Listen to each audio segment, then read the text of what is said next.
Good morning. Happy. Good I'm gonna morning. say Monday because this will be shown, run, whatever Monday. But in full transparency, we're recording, and we're recording on a Friday. So I just want to be right up front about that, right? Like we are recording. So, but we're here, and so we're showing up. Like that's the thing. We got to show up. And Kayla texted me and asked if I would choose the quote this week. And I was actually very honored. I was like, sure, I will do that. In fact, it was really easy because I have my ultimate, like this quote is absolutely my favorite quote of all time. I have been known to put it on the wall, on the mirror, in my email signature over the years. On the back of a bathroom Literally, door. yes. So here we go. But I'm going to tell you a secret about something that I did last night when I was researching this quote. So the quote is from Aristotle. It's "We are what we repeatedly do. Excellence, then, is not an act, but a habit." I was very disappointed. I've been attributing this quote to Aristotle for literally 20 years. And I don't know this, but I feel like I need to say it out loud. It appears that perhaps this was not a quote from Aristotle, and instead from the author Will Durant in 1924. It looks like possibly he actually created this quote when he was paraphrasing and summarizing from Aristotle's book. That's from one of Aristotle's works. Anyway, Will Durant wrote The Story of Philosophy, and it appears that perhaps he's actually. I just felt like I needed to say that out loud because I feel like we're splitting hairs. Uh-oh, I can't hear you, Kayla. Is it my earbuds? It may be my earbuds. Hold on, let me take them off and see, because they may have died. Yeah, it says my microphone's picking up. It was my earbuds. Okay. I was the only one that couldn't hear you. Okay. It's okay. So I just took them off. All right. Well, welcome back. Yeah, right. So that's our quote for today. So if you do a research on that, you'll see what I'm talking about, Will Durant, and the author that perhaps may have quoted this. However, back to the quote. We are what we repeatedly do. Excellence, then, is not an act, but a habit. And I love this quote. If you've been hanging out, you're not going to be surprised. I love this quote because it tells me that when I build habits, I can create excellent habits, right? And that defines how I show up, not a one-time, thing. Well, and it also highlights the importance of looking at your small daily actions and what they build into. What this reminds me of, when you sent it to me, I was like, oh, I have like a piggyback quote. When I was in, this is going to shock everybody. When I was in high school, I was in band. And my band director would always say, practice doesn't make perfect. Only perfect practice makes perfect. Because if you practice with poor form or the same mistakes over and over, then that will become the habit. That's right. That's right. So, and a lot of times I hear coaches, athletic coaches, say we play like we practice, right? Mm-hmm. So if we are not practicing with the full energy, it's interesting. My niece is a dancer, and when they're dancing, they have a thing for this. They say, "Let's run through it full out." And full out means with everything we got, right? We're not just going to like half do it, right? We're going to, I know, right? We're going to do it full out. And so I think that, that's exactly what this is, right? Gosh, I can think of another quote. How we do one thing is how we do everything. Yes, I love that. Me too. Because I think it's true. Oh, absolutely. I've found it to be true for me, which is why, like you said, it puts the emphasis back on, for me specifically, I think this is the quote that allowed me to create consistency in my work, in my relationships, because if I want it to be excellent, it's not to chance. It's just not to chance, and it's also a good reminder because I get lazy sometimes. I do. Right. I have a couple more thoughts about this. So the idea of excellence can be rather daunting, especially for someone who is newer on their journey of mindset and intention and awareness, or maybe somebody who's like, hey, I'm just trying to get through the day. Maybe they don't feel like somebody in that position may not feel like excellence is the goal, which is totally fair. But kind of the flip side of excellence and it being big and daunting is that there's power in the rest of the statement here. So that big, lofty goal, the reality is it's built from all of these very small, minuscule actions, which are easily overlooked. So when it just goes to add to the importance of, we've talked before about the power of small steps.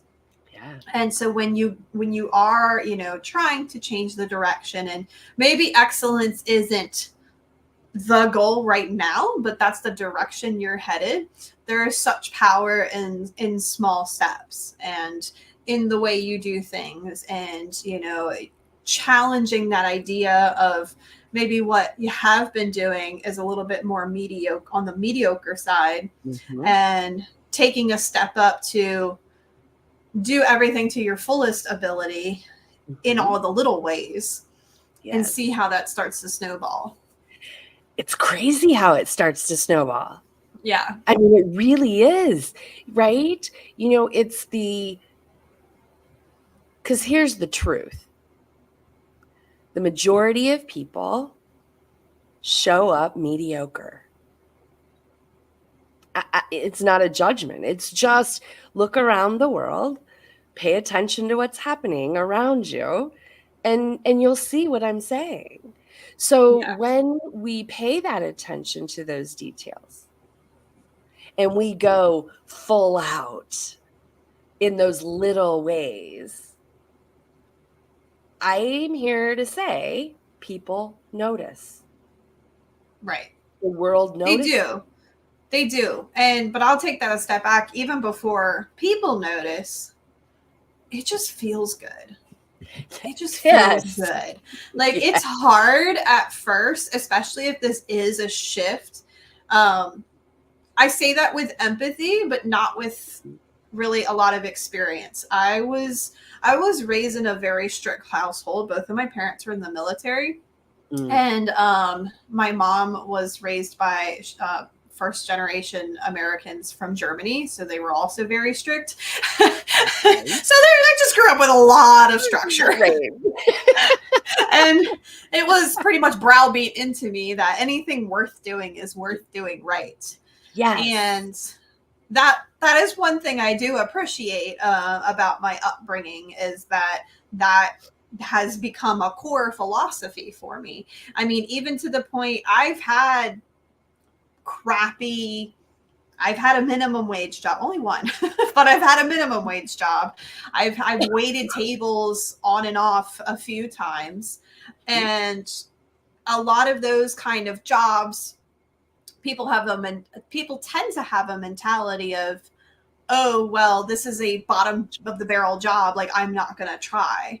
And for me, I just always fully pour myself into whatever I'm doing because I have that core operating philosophy.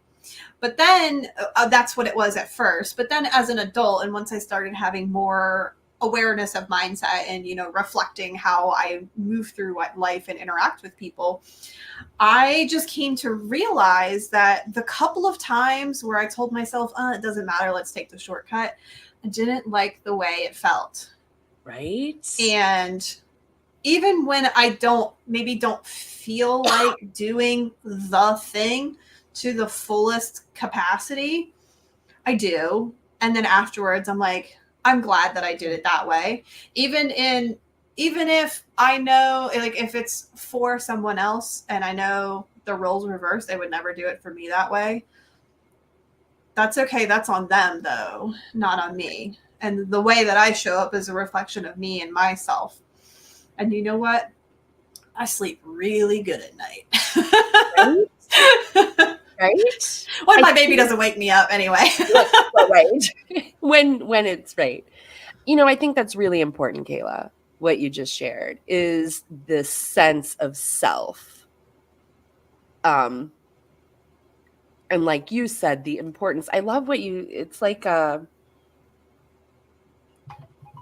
operating system of how you operate, right? An operating philosophy. That's what it was. Operating philosophy. It's really interesting because it makes me think, and I don't know if this is going to take us off topic. I don't think so, but it makes me think about when we're raising children, how we instill that operating philosophy in our children. And at some point, when I was a younger parent, it was brought to my attention how important it is to use words like, that's not how we do things. We do things like this, and we, you know, model the way and the philosophy that we do things. Specifically, I can remember teaching my son to make his bed. And those were the types of conversations we had around that, right? And it was probably one of the better things I did as a parent, unknowingly. But, you know, teaching him that we don't leave wrinkles like it looks like somebody was laying in the bed. We do it this way. And I know that sounds a little bit stringent, but that's just the example that I can come up with at the moment. But the key to that is really instilling the operating philosophy that you're talking about, right? Like, where is the standard that we collectively as a family, because the way that it was explained to me was, one, it creates solidarity and unity as a family unit. And it also gives space for the child to understand that level of what, you know, where our standards set. And I think there's different ways to get there, but I think that is what you're talking about, is that self-led standard. That's like, I want to be at this level of standard because that's what feels good to me. Right. I'm always going to do things in the best capacity that I have. And that capacity may change over time. It may change day to day. You know, sometimes what I have the capacity for today may not be what I have the capacity for tomorrow. But as long as I know that I am operating to my full capacity in that moment, doing the best that I can for that thing in that moment, then I am in full alignment with myself and my values. And, you know, it's interesting. I also think there's a lot to be said for, like, people often, I think, don't realize the amount of mental bandwidth that not operating in this way can take up. Like, to have those lingering thoughts or like micro regrets or whatever, like they get tucked away. Like they may not be on the front of your mind, but they are in the back of your mind or your unconscious mind. And they do. And I think they also contribute to a general sense of unease and move you away from a sense of peace and harmony in yourself, because somewhere in yourself, you know that you're not doing the best that you could be. And while that may feel like an okay compromise in that moment, or, you know, the ego part of your brain is giving you some reasons of validation, your core sense of self knows. Yes. Right. Yes. Yes. It's like I always return the grocery cart. Even when I was 9 months pregnant and it was raining. Yes. Yes. I thought about it. I was like, God, I don't feel like doing this right now. But I was like, I know it's going to bother me later if I don't do it now. That's right. I will feel bad. That's right. I will feel bad. I will wonder if somebody like hit the cart in the parking lot, or right. And like who's got time for all that? Right. I hear you. It also, I think if you commit to this, if what I'm saying resonates with you and you understand where I'm going, then taking it to the next step and committing to anything worth doing is worth doing, right? Well, that then eliminates a ton of all of these tiny little decisions as you go about your day and how you're going to approach things, because you've just already decided that you're going to execute things properly in the first place. So you can move out of that state of decision making, because decision fatigue is real. It is a limited capacity. Oh, yes. You make one decision and then you apply it to all the things that you come across. Right. Yes. And then like you've eliminated that little kind of power struggle between the ego that I don't wanna, and the, you know, your deep conscious that says, we know you should. Yes. Eliminate all of that. And then you can just start to function in this way. You'll look around and realize that what you have built with these habits around you are more reflective of the excellence that you are ultimately aiming for, and to be at more peace. So true. So true. And the beautiful piece of this is, I like the last 3 words of the quote, 2 words, a habit. And when I hear about a habit, I'm like, oh, I can create a habit. Like, I know how to do that. That's, you know, that's little. I can manage that. I can, you know, often. Right. That's so much more approachable than excellence. Right? Yeah. Excellence is daunting. Yeah. It really is, right? It does. It feels very big, very overwhelming, very, you know, that's why I like that that I can create excellence out of habits. You know, it's,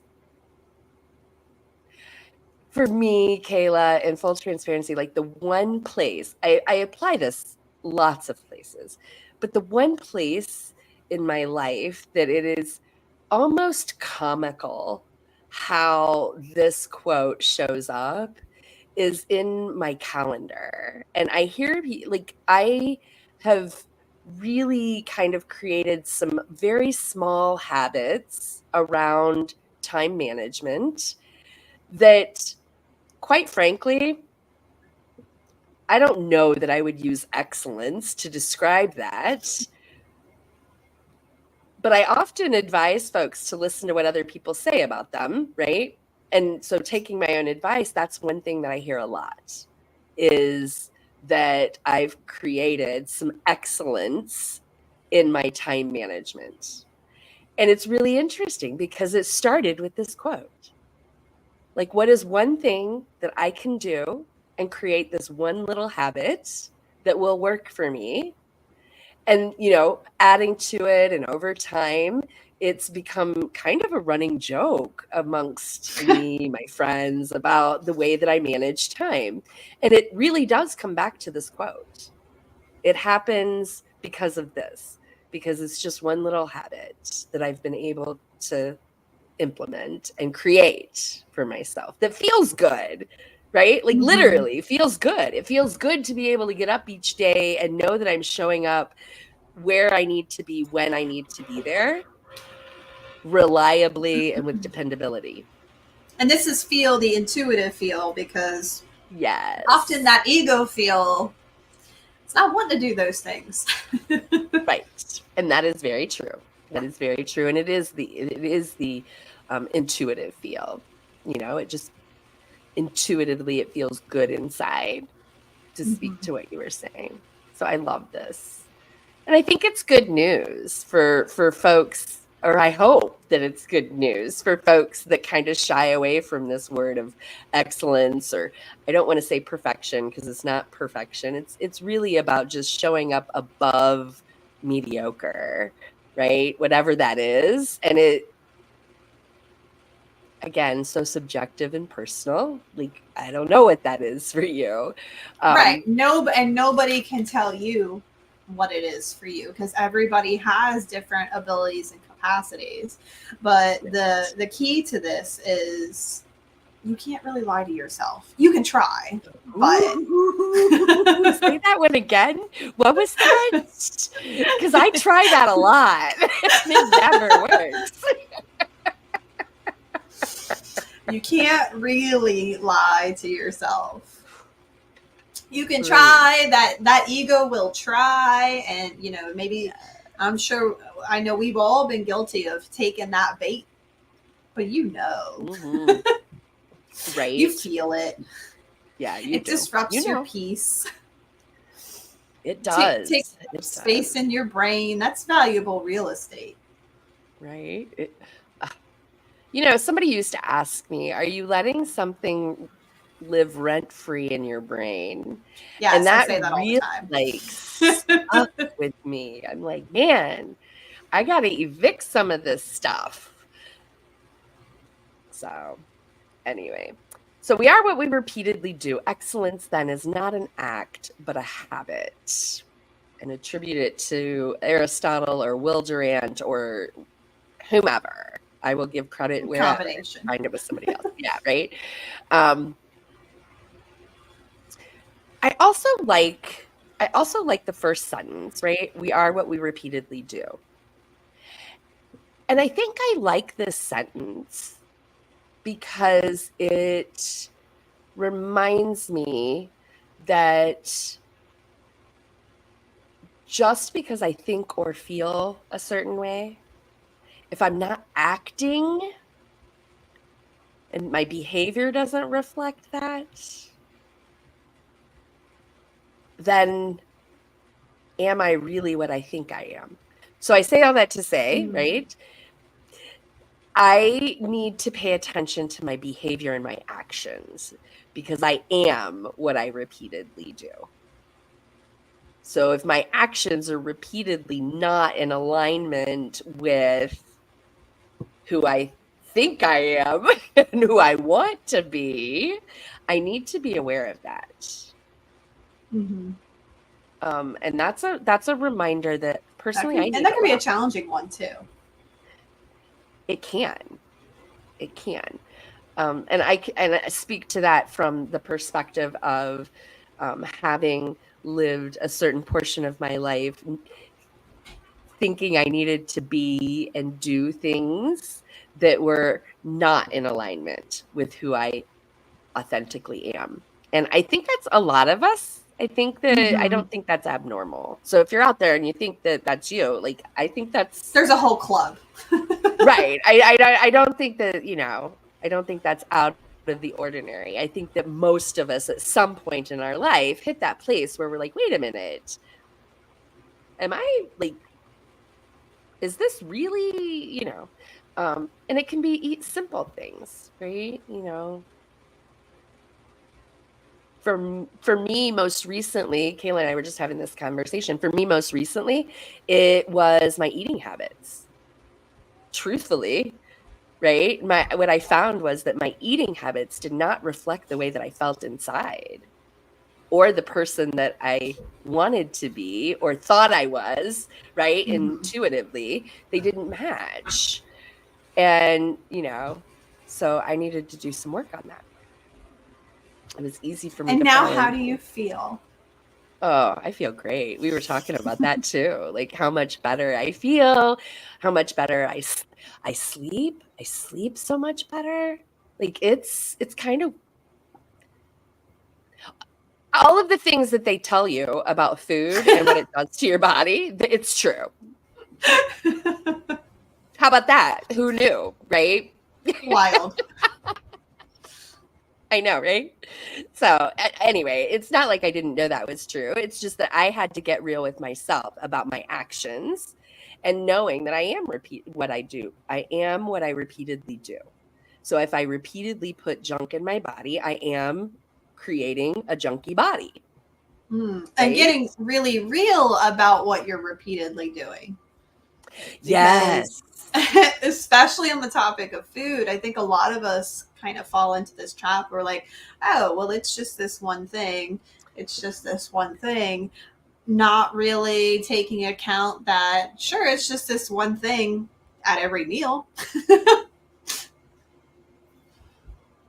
Right? This one thing 12 times a day. Yeah. Yeah. So And having this some isn't taking easy inventory. work. Yeah. Yeah. I mean, this isn't easy work. Like Kayla, we show up here every Monday and we talk about these things. But the truth is this is hard stuff. Right? Like it's That's why easy we're to here talk talking about about it it on every Mondays. Monday. Yeah, exactly. Because it's hard stuff.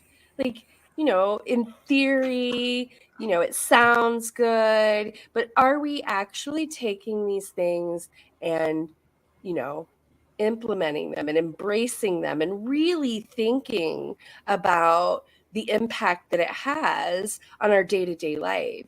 And that's where the rubber meets the road, right? Like, how committed am I to being and creating the person that I strive to be, that my soul is authentically wanting to be?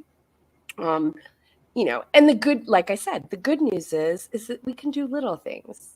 Like I don't have to change everything all at once. Which is great because you In can't. fact, It's I not can't. sustainable. Right. Exactly.